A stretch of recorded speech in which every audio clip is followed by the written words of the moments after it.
பெண்களே. கல்லை உடைத்தாலும் நீர் வரும் பாலைவனங்களோ அழகான பெண்களே. எந்த மடையனோ சொன்னாம் சொர்க்கமாம் பெண்கள் உலகமே நரகமே.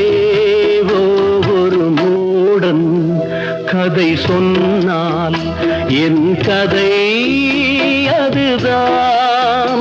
இது காதல் தெய்வீகம் அடப்போடா. ஒரு மூடன் கதை சொன்னால் என் கதை அதுதான்.